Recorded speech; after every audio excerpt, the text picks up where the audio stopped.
तो आज हम 9th class maths chapter number 2 बहुपद या जिसे हम पॉलिनोमियल्स भी कहते हैं, इस चैप्टर को स्टार्ट करेंगे। तो मैं दिनेश कुमार स्वागत करता हूं हमारे इस YouTube channel learners learning classes में। तो बहुपद शुरू करने से पहले जो इसके कंसेप्ट के बारे में हमें जानना है या जो जो चीज़ें हमें इसमें यूज़ करनी है, पहले हम उसके बारे में जानेंगे। ठीक है, तो देखिए सबसे पहले हम चर के बारे में जान लेते हैं। ठीक है, चर क्या होता है? तो देखिए चर क्या होता है। चर को हम एक प्रतीक से प्रकट करते हैं जो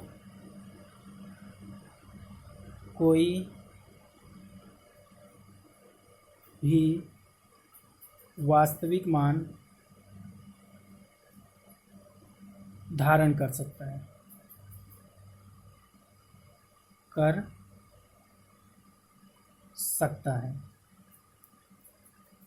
ठीक है।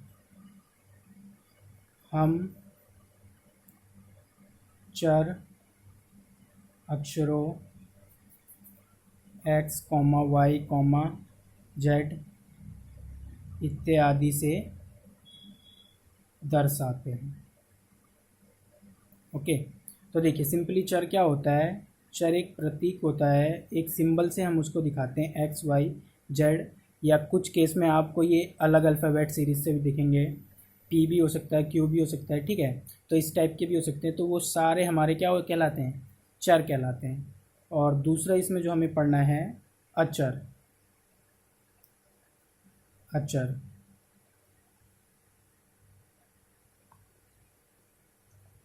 ठीक है, अचर क्या होता है?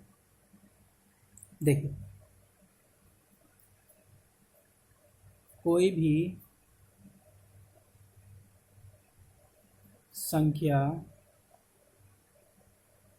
जैसे 2, 4, 8, 10, 15, 100 इत्यादि, ठीक है। ये नंबर्स चलते जाते हैं, या सिंपल हम कह सकते हैं कि जिन नंबर की जो वैल्यू होती है कभी चेंज ना हो, जैसे 10 हमेशा 10 रहेगा, 100 हमेशा 100 रहेगा, 15 हमेशा 15 रहेगा, तो वे सारे नंबर हमारे अचर नंबर कहलाते हैं, या अचर संख्या भी कहलाती है, हम कह सकते हैं।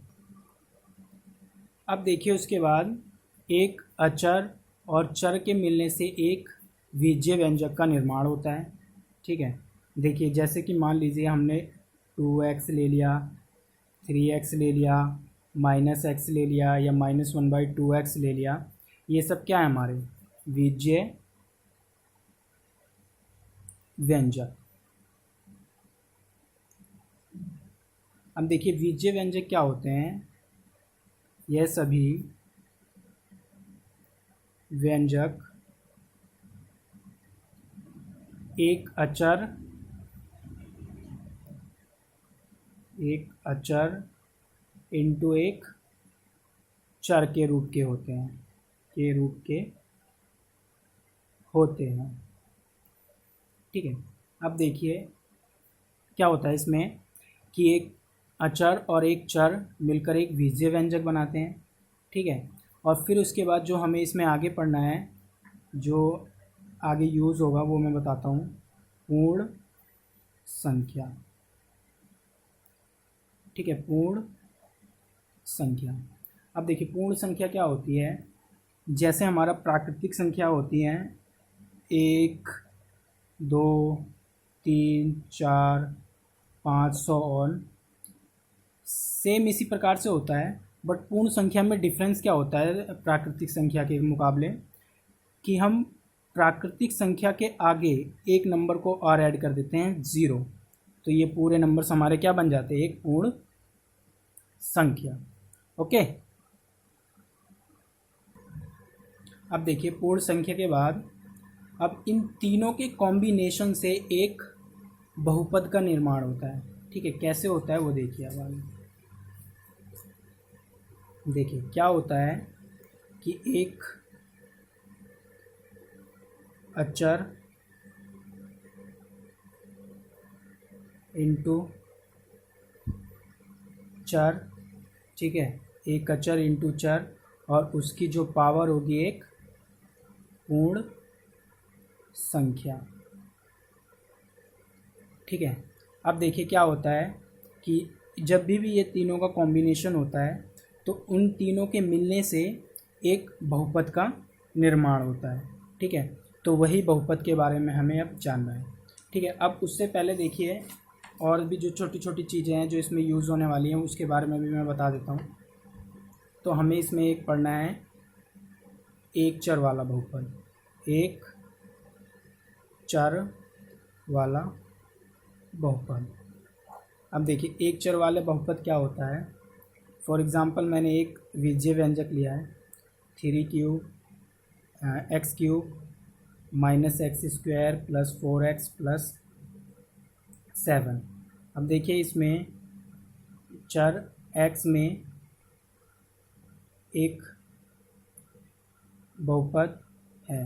अब देखिए चर x में क्यों बहुपद है, देखिए चर क्या होते हैं एक्स वाई जेड की फॉर्म में होते हैं जो मैंने आगे बता दिया था। अब देखिए यहाँ पर जितने भी टर्म्स हैं या जितने भी हम कह सकते हैं कि चर वाले टर्म्स हैं वो x में हैं, तो हम इस बहुपद को क्या बोलेंगे, चर x में एक बहुपद है। ठीक है, सेम इसी प्रकार से अगर मैं दूसरा लेने जाऊँ 3y स्क्वायर प्लस 5y, अब देखिए ये क्या है, चर y में एक बहुपद है। ठीक है, क्योंकि देखिए यहाँ पर चर क्या है y, तो हम इसको y में चर y में एक बहुपद कहेंगे। इसी प्रकार से अगर मैं दूसरा लेना चाहूँ तो मैं 3t square minus t plus 7, तो यहाँ पर चर क्या है t में एक बहुपद है। ओके, तो कहने का मतलब ये है कि यहाँ पर जितने भी बीजीय व्यंजक होंगे हमारे सामने उसमें या तो वाई वाई होगा या एक्स एक्स होगा या टी टी होगा, तभी तो ये एक चर वाला बहुपद कहलाएगा। ठीक है, तो एक चर वाले बहुपद ये होते हैं। अब देखिए दूसरा जो हमें इसमें जानना है बहुपद के पद, बहुपद के पद। अब देखिए बहुपद के पद क्या होते हैं उसके बारे में मैं भी बता देता हूँ। जैसे मान लीजिए मैंने यहाँ पर एक बीजीय व्यंजक या बहुपद लिया मैंने एक्स स्क्वायर प्लस 2x। अब देखिए यहाँ पर इसमें हमें क्या बताना है, बहुपद के पद के बारे में बताना है। तो देखिए में व्यंजक एक्स स्क्वायर और 2x बहुपद के पद हैं, या पद को हम टर्म्स भी बोलते हैं। ठीक है, टर्म है। ओके, तो देखिए यहाँ पर एक्स स्क्वायर एक टर्म है, एक 2x एक टर्म है। ठीक है, तो ये बहुपद के पद कहलाएंगे। या मैं और भी लेना चाहूँ तो मैं 3y square plus 5y plus 7, तो देखिए इसमें क्या है, में 3 पद है। तो देखिए एक पहला पद है 3y स्क्वायर, फिर 5y और लास्ट वाला है हमारा 7। ठीक है, इसी तरीके से अगर मैं दूसरा एग्जांपल लेना चाहूँ minus x cube plus 4x square plus 7x minus 2, में 4 पद हैं। पहला क्या है माइनस क्यूब, ठीक, दूसरा 4x स्क्वायर, तीसरा 7x और चौथा -2।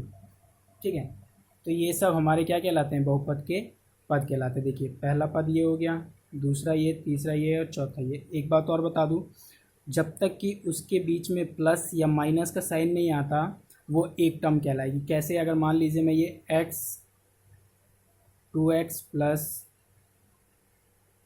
प्लस y लिखूं तो ये अभी एक टर्म है। ऐसा नहीं कि यहाँ पर 3 आ गया है, 1 2 3, तो ये 3 टर्म नहीं हो जाएगी, ये एक टर्म है।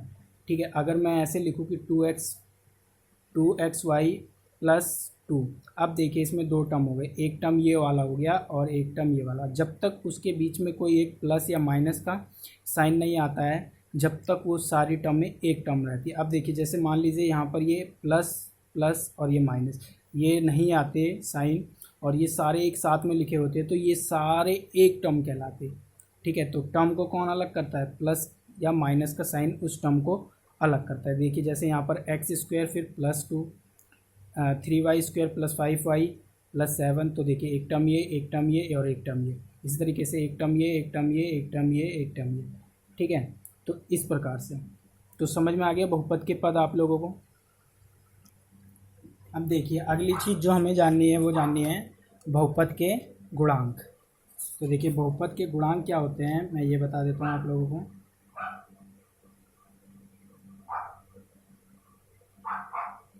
बहुपद के गुणांक, ठीक है, ध्यान से समझिएगा इसको। तो देखिए एक मैं बहुपद ले लेता हूँ -x³ + 4x² + 7x - 2। अब देखिए इसमें हमें बहुपद के गुणांक बताने हैं। तो देखिए गुणांक कैसे बताते हैं, ध्यान से देखिएगा। अब देखिए पहले मुझे x³ का गुणांक बताना है, फिर x² का, फिर x का, और फिर इसकी बात हम अभी आगे करेंगे। ठीक है, तो देखिए x³ का गुणांक, देखिए x³ का गुणांक कैसे बताएंगे। देखिए x³ का गुणांक बताना है तो x³ वाले टर्म को लीजिए और जो इसको छोड़ करके, x³ को छोड़ करके जो भी इसके साथ में है वो उसका गुणांक कहलाएगा। अब देखिए यहाँ पर इधर देखिए, मान लीजिए मैं ये लूँ x² और मैं ये बोलूँ कि x² के साथ में क्या है, कुछ नहीं है, तो हम 1 मान सकते हैं। ठीक है, तो x² का गुणांक क्या हो जाएगा, 1 हो जाएगा। सेम इसी प्रकार से अगर x³ का गुणांक बोलूँ तो कुछ नहीं है, तो 1 तो लेंगे ही लेंगे। ठीक है, बट देखिए यहाँ पर माइनस भी है, तो ये माइनस इसका, तो x³ का गुणांक -1 है। सेम इसी तरीके से अगर मैं x² का गुणांक बोलूँ तो x² को छोड़ करके जो भी उसके साथ में है वो उसका गुणांक कहलाएगा। तो x² को छोड़ करके, देखिए मैं क्या बोल रहा हूँ, मेरी बातों को ध्यान से समझिए, x² को छोड़ करके जो भी उसके साथ में है वो उसका गुणांक कहलाएगा। तो क्या है 4, तो x² का गुणांक 4 है। प्लस का या माइनस का, प्लस का, क्योंकि प्लस का साइन है, यहाँ पर माइनस था तो माइनस का लिया, सिंपल। ठीक है, इसी तरीके से x का गुणांक, x का गुणांक, अब देखिए x का गुणांक बताने के लिए आप लोगों को x को छोड़ करके जो भी उसके साथ में है, तो x को छोड़ करके क्या है उसके साथ में 7, प्लस का माइनस का, प्लस का, तो 7 प्लस का उसका गुणांक है। अब इसी तरीके से देखिए x0 का गुणांक, मतलब x वाले टर्म नहीं है तो 0 बोल सकता हूँ, तो x0 का गुणांक क्या है, गुणांक क्या होगा बताइए, -2। अब देखिए ये -2 को मैंने क्यों लिखा है यहाँ पर, अब देखिए -2 है, अब मैं इसको -2 को x की पावर 0 लिख सकता हूँ, और जिसकी भी पावर 0 होती है, मान लीजिए x की पावर 0 है तो उसकी वैल्यू 1 हो जाती है। अब देखिए यहाँ पर इसकी वैल्यू 1 हो जाएगी। ठीक है, और मल्टीप्लाई करेंगे तो -2, तो हम कह सकते हैं कि x0 का गुणांक -2 है। देखिए जिसको नहीं समझ में आया है, अभी इसके अगला जो कंसेप्ट है मैं इसी को और अच्छे से बताऊंगा। ठीक है, तो देखिए अब आगे जो हमें समझना है वो अचर बहुपद, अचर बहुपद। अब देखिए अचर बहुपद क्या होता है, देखिए इसको ध्यान से समझिएगा, यही जरूरी है। अब मैंने मान लीजिए ये 2 ले लिया, -5 ले लिया, 7 ले लिया, आदि अचर बहुपदों के उदाहरण हैं।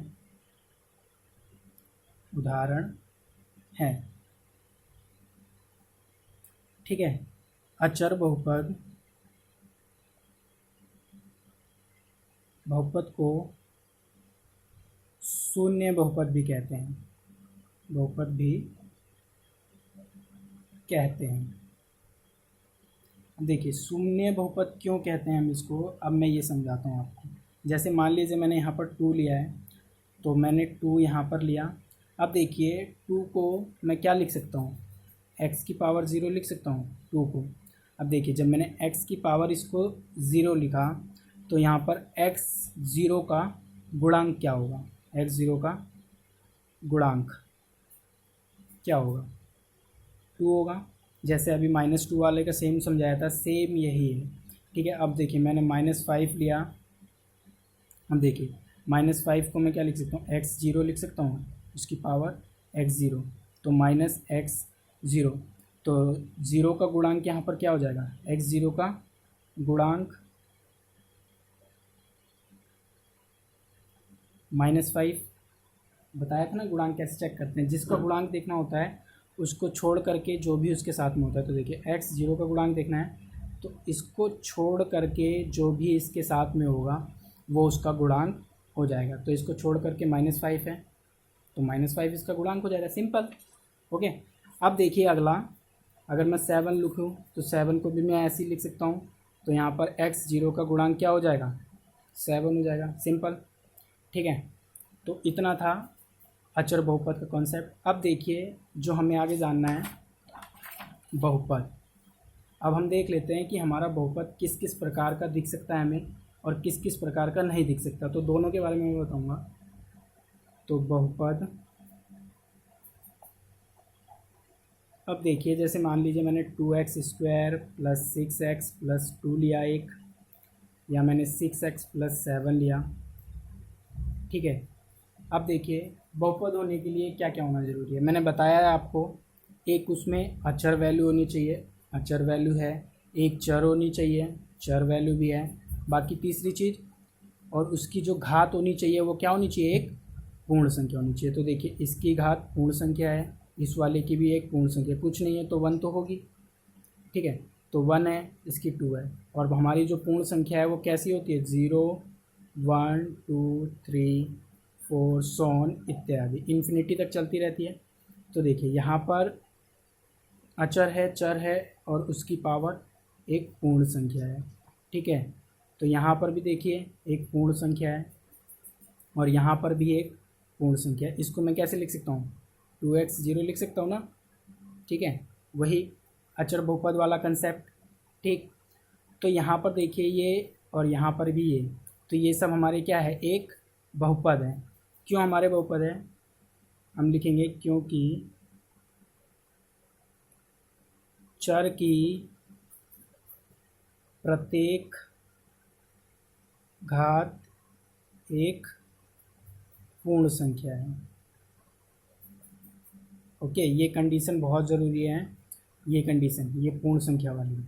ठीक है, तो क्या होना चाहिए उसमें, एक अचर वैल्यू होनी चाहिए, चर वैल्यू होनी चाहिए, और चर वैल्यू की घात जो होनी चाहिए वो एक पूर्ण संख्या होनी चाहिए, तो हमारा बहुपद कहलाएगा। अब हम ये देख लेते हैं कि कौन कौन से हमारे बहुपद नहीं होंगे। ठीक है, मान लिया मैंने ये, देखिए ये तो होने के लिए था, अब ना होने के लिए बता रहा हूँ मैं। मान लीजिए मैं x + x/1/x ले लेता हूँ। ओके, और दूसरा मैं ले लेता हूँ √x + 3, तीसरा ले लेता हूँ √y + y²। अब देखिए इसमें हमें ये चेक करके बताना ये है या नहीं। तो देखिए अब ये जो 1/x है इसको मैं इस तरीके से लिख सकता हूँ, ये x प्लस, अब देखिए यहाँ पर इसकी पावर 1 है। अब देखिए अपॉन में है ना, ये बटे में है, तो जब हम इसको ऊपर ले जाएंगे तो इसकी पावर माइनस में हो जाएगी। ठीक, और देखिए ये वाला देखिए √x का क्या मतलब है कि x की पावर 1/2, और इसी तरीके से y को भी हम लिख सकते हैं y की पावर 1/2 + y²। अब देखिए यहाँ पर देखिए पहले इसकी तो एक पूर्ण संख्या है, 1 है। अब इस वाले की देखिए -1 क्या एक पूर्ण संख्या है हमारी, नहीं है। तो देखिए ये हमारा बहुपद नहीं कहलाएगा। सेम इसी प्रकार से 1/2 कहीं आएगा, इसमें नहीं आएगा, पूर्ण संख्या में 1/2, तो ये भी नहीं है हमारा। ये वाला देखिए 1/2 नहीं है। देखिए इसकी तो है, इसकी भी होनी चाहिए, जब ही वो कहलाएगी, कंडीशन फुलफिल होनी चाहिए। तो ये सारे हमारे बहुपद नहीं है। ओके, अब देखिए इसमें एक लास्ट कंसेप्ट बचा हुआ है और फिर हम उसके बाद एक्सरसाइज को चालू करेंगे। बहुपद के प्रकार, बहुपद के प्रकार। अब देखिए बहुपद के प्रकार हम करेंगे, क्या होता है मैं बता देता हूँ। तो देखिए मैं यहाँ पर कुछ उदाहरण ले रहा हूँ। एक मैंने ले लिया 7x, दूसरा मैंने ले लिया 6x+2, ठीक है, 6x+2 नहीं 6² + 2, और तीसरा मैंने ले लिया 2x³ + 6x-2। ठीक, अब देखिए ये मैंने 3 चीज़ लिए हैं। अब जो हम इधर देखेंगे वो देखेंगे हम पद के आधार पर, पद के आधार पर, और इस साइड में हम देखेंगे घात के आधार पर, घात के आधार पर। ठीक है, इधर हम पद के आधार पर देखेंगे, इधर हम घात के आधार पर देखेंगे। तो देखिए पहले हम पद के आधार पर देखते हैं। तो यहाँ पर देखिए ध्यान से देखिए कितने पद हैं। देखिए इसके बीच में कोई भी प्लस माइनस का साइन नहीं आया है, तो ये अभी फ़िलहाल एक ही पद कहलाएगा। तो एक पद को हम क्या बोलते हैं? एक पदी बहुपद, एक पदी बहुपद। ओके, अब देखिए इधर देखिए, इस पर देखिए कितने पद है। एक पद ये हो गया, दूसरा पद ये हो गया। दो पद क्यों? क्योंकि इसके बीच में देखिए एक प्लस का साइन आ गया। तो मैंने बताया था जब तक प्लस माइनस नहीं आएगा वो सारी एक टर्म कहलाएगी। तो देखिए ये वाली एक टर्म और प्लस का साइन आ गया तो ये एक टर्म और ये दूसरा टर्म हो जाएगा। तो यहाँ पर दो टर्म, तो दो टर्म को हम क्या बोलेंगे? द्विपदी बहुपद। ओके, द्विपदी बहुपद। और यहाँ पर देखिए 1 2 3, तो इसको बोलेंगे हम त्रिपदी बहुपद। ओके, तो देखिए पद के आधार पर हमने जान लिया। अब यहाँ पर हम जानेंगे घात के आधार पर। अब देखिए इसकी घात कितनी है? इसकी घात कितनी है? 1 कुछ नहीं है तो 1 है। तो जिसकी 1 होती है हम उसको बोलते हैं रैखिक बहुपद। ठीक है, रैखिक बहुपद। ओके, अब इसकी देखिए इसकी 2 है, इधर नहीं देखेंगे, इधर तो है ही नहीं। तो 2 वाले को क्या बोलेंगे हम? द्विघात बहुपद। ओके, इसकी देखिए इसकी 3 है और इसकी 1 है। तो देखिए इसकी 3 इसकी 1, कौन सी ले हम? तो देखिए क्या करेंगे हम, यहाँ पर जो सबसे बड़ी घात होगी वही इस बहुपद की घात कहलाती है। तो सबसे बड़ी क्या है? 3, तो हम 3 को लेंगे, 1 को भूल जाएंगे, 2 को भूल जाएंगे। जो भी अगर इसमें 2 वाली नहीं है तो हम सबको भूल जाएंगे, हम सिर्फ सबसे बड़ी घात वाले को पकड़ेंगे। तो सबसे बड़ी घात वाला कौन है? 3 है। ठीक है, तो इसको क्या बोलेंगे? त्रिघात बहुपद, त्रिघात बहुपद। ओके, तो इतना था हमारा कंसेप्ट। तो आइए अब एक्सरसाइज 2.1 की तरफ चलते हैं। तो पहले हम क्वेश्चंस को पढ़ लेते हैं, क्या है क्वेश्चन हमारा। तो एक्सरसाइज 2.1, निम्नलिखित व्यंजकों में से कौन कौन एक चर में बहुपद है और कौन कौन नहीं? कारण के साथ अपने उत्तर दीजिए। तो देखिए हमें बताना है कौन कौन एक चर में बहुपद हैं, कौन कौन नहीं, और कारण के साथ बताना है कि कौन है तो क्यों है, नहीं है तो क्यों नहीं है। ठीक है, तो प्रश्नावली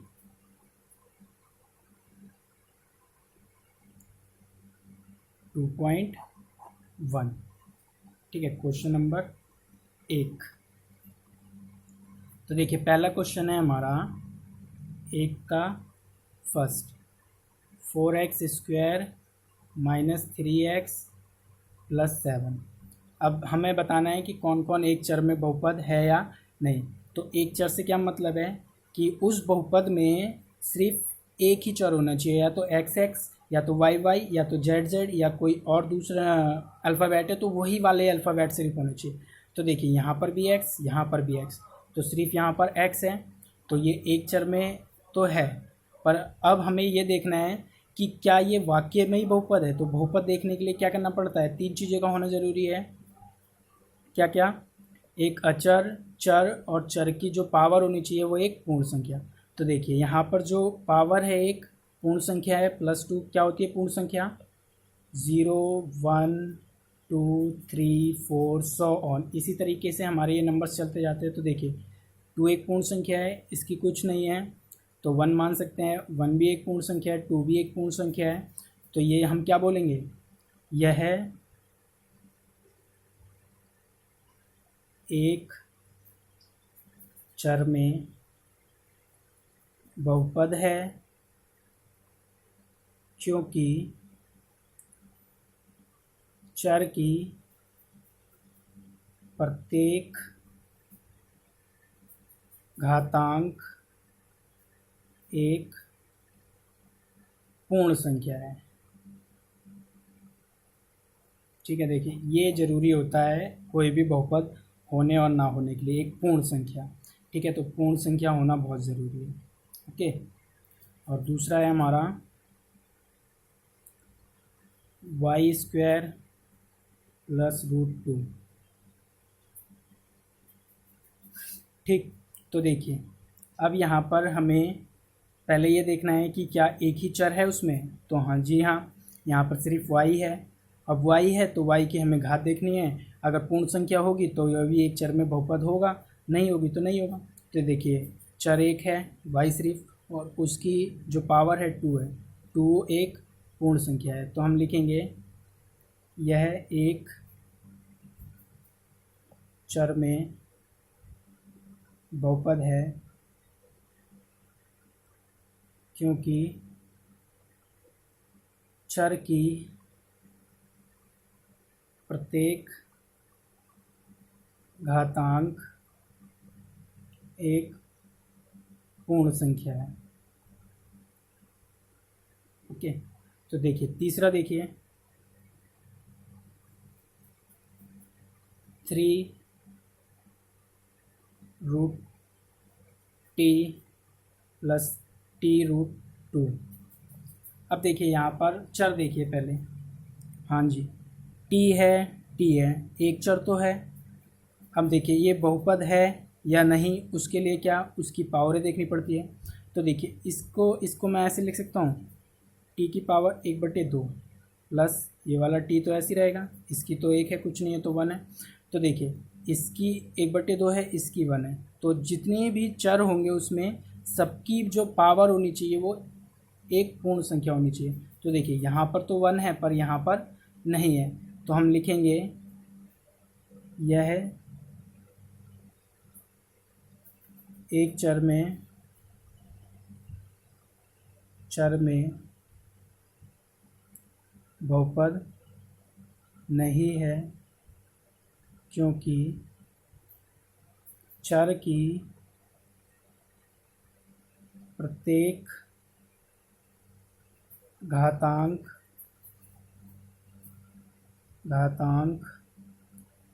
एक पूर्ण संख्या नहीं है। ओके, क्यों नहीं है, देखिए सारे चरों की जो घात होनी चाहिए एक पूर्ण संख्या होनी चाहिए। देखिए इसकी नहीं है, इसकी है, ठीक है, तो नहीं होगा ये। अगला देखिए चौथा क्या है हमारा, y + 2y। तो अब इसका देखिए क्या होता है। अब पहले इसको मैं एक तरीके से सही करके लिखूँ। देखिए कुछ नहीं है तो इसकी पावर यहाँ पर 1 है प्लस में, तो देखिए जब मैं इसको ऊपर लेके आऊँगा तो इसकी पावर नेगेटिव हो जाएगी, तो 2y - 1। अब देखिए साफ साफ दिख रहा है हमें कि -1 जो एक पूर्ण संख्या नहीं होती। देखिए इसकी तो है एक पूर्ण संख्या बट इसकी नहीं है। देखिए दोनों चरों की मतलब जो भी जिस जगह पे चर हैं सबकी जो पावर होनी चाहिए एक पूर्ण संख्या। ऐसा नहीं है कि यहाँ वाली हो यहाँ वाली ना होगी तो यहाँ पर भी एक पूर्ण संख्या, यहाँ पर भी, तभी वो बहुपद कहलाएगा। तो तो देखिए यहाँ पर है एक पूर्ण संख्या बट यहाँ पर नहीं है, तो हम इसका सेम ऊपर ही जो लिखा है हमने वही लिखेंगे। यह एक चर में बहुपद नहीं है क्योंकि चर की प्रत्येक घातांक एक पूर्ण संख्या नहीं है। ओके, तो ये था हमारा चौथा क्वेश्चन। अब देखिए इसी का पांचवा देखिए, तो क्वेश्चन नंबर 5 क्या है, x की पावर 10 प्लस y की पावर 3 प्लस t की पावर 50। तो देखिए पहले इसमें देखिए क्या एक चर है, तो x y t। अब देखिए x y t एक तीनों अलग अलग हो गए, एक जैसा नहीं है, तो ये हम लिखेंगे यह एक चर में बहुपद नहीं है क्योंकि यह एक तीन चर वाला बहुपद है। देखिए तीन चर वाला क्यों, देखिए एक x आ गया, एक y आ गया, एक t आ गया, तो तीन चर हो गए। ठीक है, तो देखिए क्वेश्चन नंबर 2 देखिए अब क्या है, निम्नलिखित में से प्रत्येक में एक्स स्क्वायर का गुणांक लिखिए। तो देखिए हमें किसका गुणांक लिखना है, एक्स स्क्वायर का। ठीक है, तो देखिए दूसरे का फर्स्ट पहला क्वेश्चन है हमारा 2 plus x square plus x, और हमें किसका गुणांक लिखना है, एक्स स्क्वायर का गुणांक लिखना है। तो देखिए एक्स स्क्वायर का गुणांक लिखने के लिए हमें क्या करना पड़ेगा, जो एक्स स्क्वायर वाला टर्म है, एक्स स्क्वायर वाला टर्म ये है। ठीक है, तो एक्स स्क्वायर वाले टर्म को छोड़ करके जो भी एक्स स्क्वायर के साथ में है, कहने का मतलब ये नहीं कि 2 और एक्स स्क्वायर के साथ में, देखिए ये इसको अभी बंद करिए, यहाँ पर ये वाली चीज़ जो है इसके साथ में जो होगा। ठीक है, तो देखिए एक्स स्क्वायर के साथ में अभी यहाँ पर कुछ नहीं है ना, तो जिसके साथ में कुछ नहीं होता है तो हम क्या कह सकते हैं, यहाँ पर देखिए अगर मान लीजिए मैं ये बोलूँ कि एक्स स्क्वायर के साथ में क्या है, तो मैं इसको ऐसे लिख सकता हूँ 1 गुणा एक्स स्क्वायर, है ना, मल्टीप्लाई तो 1 तो रहता ही है। ठीक है, तो एक्स स्क्वायर के साथ में क्या है 1, तो सेम इसी प्रकार से एक्स स्क्वायर के साथ में यहाँ पर क्या है 1 है, तो हम लिखेंगे एक्स स्क्वायर का गुणांक 1 है। ठीक है, बराबर 1 है। ओके, तो देखिए जिसका भी गुणांक बताना होता है, जैसे एक्स स्क्वायर का गुणांक बताना था, तो एक्स स्क्वायर को छोड़ करके जो भी यहाँ पर है उसके साथ में वही उसका गुणांक कहलाएगा। ठीक है, तो दूसरा क्वेश्चन देखिए 2 minus x square plus x cube. तो देखिए हमें किसका गुणांक बताना है, एक्स स्क्वायर का, तो बाकी सबको भूल जाइए, क्यूब को भूल जाइए, एक्स क्यूब को भूल जाइए, और ये 2 भूल जाइए। तो एक्स स्क्वायर का बताना है, तो एक्स स्क्वायर पे सिर्फ ध्यान लगाइए। अब देखिए एक्स स्क्वायर के साथ में कुछ नहीं है, तो 1 तो होगा। ठीक है, तो देखिए इसका क्या होगा, एक्स स्क्वायर का गुणांक बराबर 1 है। ओके, देखिए 1 तो है, बट यहाँ पर देखिए जो भी उसके साथ साइन होगा वही उसका साइन यहाँ पर भी लगेगा। जैसे देखिए यहाँ पर एक्स स्क्वायर के साथ में कुछ नहीं था, 1 था, बट यहाँ पर प्लस का साइन था तो हमने प्लस का लगाया था। सेम इसी प्रकार से एक्स स्क्वायर के साथ में कुछ नहीं है तो 1 तो रहेगा ही रहेगा, बट यहाँ पर देखिए साइन माइनस का है तो ये -1। ओके, अब देखिए तीसरा देखिए इसका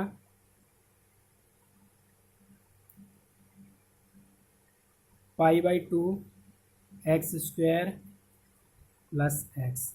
तो देखिए एक्स स्क्वायर का गुणांक बताना है, तो एक्स स्क्वायर वाला ये रहा।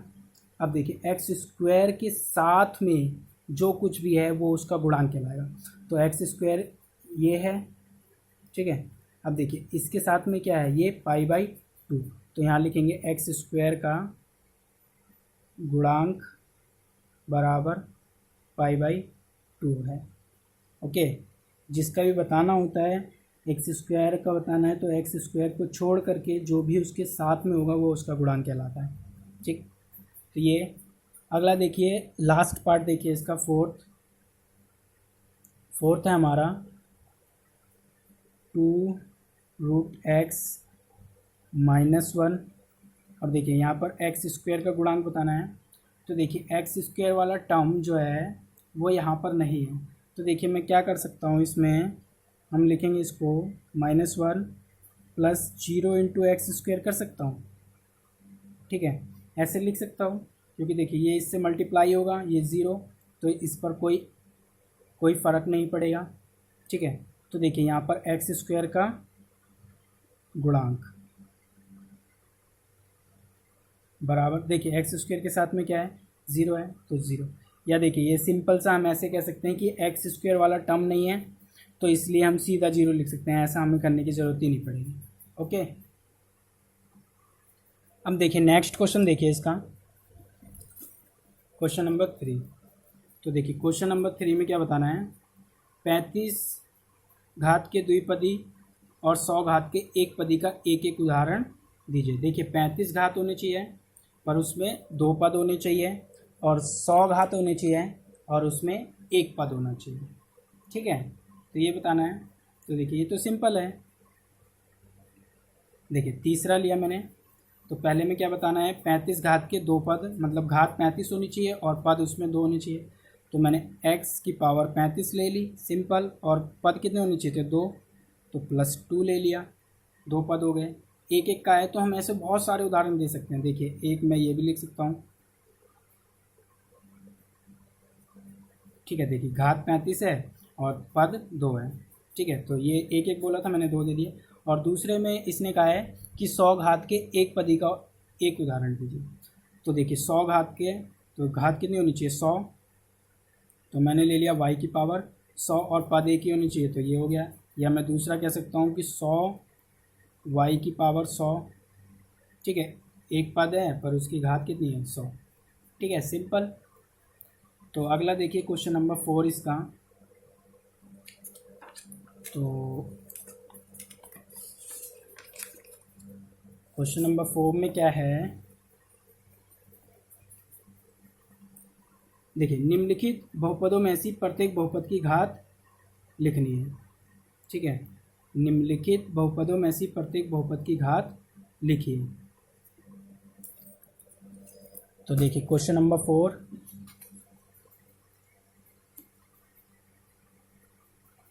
4 का फर्स्ट क्या है हमारा, 5x³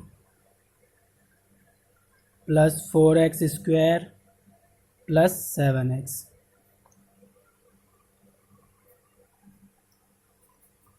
देखिए इसमें इस बहुपद की घात कितनी होगी, कैसे पता चलेगा। देखिए यहाँ पर x³ है, x की पावर 3 है, यहाँ x² की पावर 2 है, x की पावर 2 है, यहाँ x की पावर 1 है। तो देखिए यहाँ 2 3 2 1, तो क्या होगी इस बहुपद की घात। देखिए मैंने जब इसका इंट्रोडक्शन दे रहा था वहाँ पर भी बताया था, उस बहुपद की घात वही कहलाएगी जो वहाँ पर सबसे बड़ी घात होगी। तो देखिए सबसे बड़ी घात कौन सी है, x³। तो यहाँ पर इस बहुपद की लिखेंगे हम, इस बहुपद की घात बराबर 3 है, सिंपल। अगला देखिए इसका सेकंड पार्ट क्या है, -4y की पावर है स्क्वायर, ठीक है। तो 4 - y², तो देखिए y की पावर देखिए कितनी है, 2 है, तो हम लिखेंगे इस बहुपद की घात बराबर 2 है। तीसरा पार्ट देखिए इसका, 5t माइनस रूट 7। तो देखिए इसकी घात देखिए, पहले चर ढूंढिए, चर कहाँ है, t है, इसकी घात कितनी है, कुछ नहीं है तो 1 है, बाकी तो और कुछ है ही नहीं इसमें, तो हम लिखेंगे इस बहुपद की घात बराबर 1 है। ओके, अब अगला देखिए चौथा पार्ट इसका 3। देखिए 3, अब देखिए मैं इस 3 को हम ऐसे भी लिख सकते हैं 3x की पावर 0। तो देखिए यहाँ पर इस बहुपद की जो घात होगी कितनी है, 0 है, इस बहुपद की घात बराबर 0 है। या देखिए सिंपल हम इसको सिर्फ 3 को ही देखें, बाकी इसको ना भी लिखें, तो देखिए यहाँ पर घात कुछ भी नहीं है, मतलब चर है ही नहीं, तो चर नहीं है तो चर की पावर भी 0 होगी, तो 0 होगी तो हम सीधा कह सकते हैं सिंपल 0 है। ठीक है, अगर वैसे नहीं, ये नहीं समझ में आया, बाकी मैंने ये पीछे समझाया था आप लोगों को, अगर नहीं समझ में आया तो हम सिंपल ऐसा कह सकते हैं कि अगर उसमें चर ही नहीं है तो जाहिर सी बात है उसकी पावर जो होगी 0 होगी, हम ऐसा भी लिख सकते हैं। ठीक है, तो इसमें कोई कंफ्यूज होने वाली बात नहीं है। अगर ये आप लोगों को नहीं समझ में आया तो मैंने इंट्रोडक्शन में बता रखा है, तो पहले उसको समझ लीजिए जाके। ठीक है, अब देखिए अगला पार्ट देखिए, इसका पांचवा क्वेश्चन देखिए, लास्ट क्वेश्चन है इसका। बताइए निम्नलिखित बहुपदों में कौन कौन बहुपद रैखिक हैं, कौन कौन द्विघाती हैं और कौन कौन त्रिघाती हैं। तो देखिए इसमें हमें ये बताना है कि कौन कौन रैखिक बहुपद है, कौन कौन द्विघात बहुपद है और कौन कौन त्रिघाती बहुपद है। तो मैंने वो जो लास्ट वाला कंसेप्ट बताया था, एक तो मैंने बताया था कि पद के आधार पर बताया था और एक घात के आधार पर बताया था। ठीक है, तो देखिए अब हमें इसकी घात के आधार पर बताएंगे ये कि कौन सा बहुपद है, रैखिक है, द्विघाती है या त्रिघाती है। तो फिफ्थ का फर्स्ट देखिए, एक्स स्क्वायर प्लस एक्स। तो देखिए एक्स स्क्वायर प्लस एक्स में देखिए कैसे बताएंगे हम, पहले इसमें देखेंगे हम इसकी घात। ठीक है, जो भी चर की जो सबसे बड़ी घात होगी वो बहुपद की घात होगी, और जब बहुपद की घात हमें मिल जाएगी तो हम ये बता सकते हैं कि वो रैखिक है या द्विघाती है या त्रिघाती है। तो देखिए सबसे बड़ी घात देखिए 2 है। ठीक है, 2 है, तो 2 वाली कैसी होती है। ठीक है, तो हम लिखेंगे इस बहुपद की घात बराबर 2 है, इसलिए यह द्विघात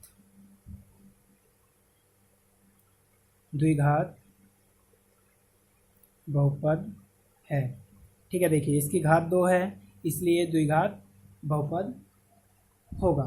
ओके, अगला देखिए इसका दूसरा पार्ट क्या है हमारा, x माइनस एक्स क्यूब। तो देखिए इसकी पावर 1 है, इसकी 3 है, तो बड़ा कौन सा है, हमें बड़ी घात वाली लेने, छोटे को भूल जाइए, तो 3 है, तो हम लिखेंगे इस बहुपद की घात बराबर 3 है, इसलिए यह बहुपद यह त्रिघात बहुपद है। अगला देखिए इसका तीसरा पार्ट। तीसरे पार्ट में क्या है हमारा, y plus y square plus 4। ठीक, तो देखिए यहाँ पर 1 है, यहाँ पर 2 है, तो सबको भूल जाइए, 2 वाले को पकड़ेंगे, बड़ी वाले को, तो लिखेंगे इस बहुपद की घात बराबर 2 है, इसलिए यह द्विघात बहुपद है। हम देखिए चौथा पार्ट देखिए इसका, 1 प्लस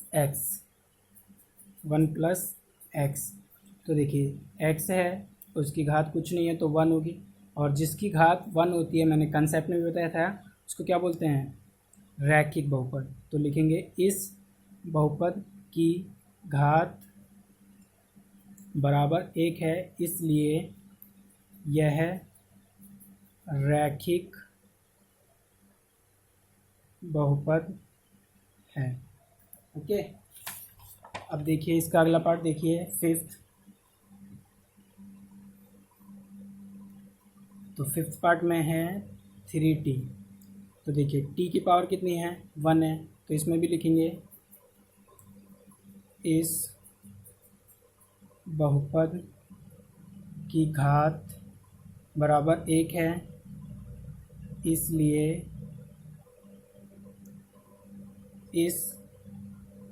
इसलिए इसलिए यह बहुपद रैखिक बहुपद है।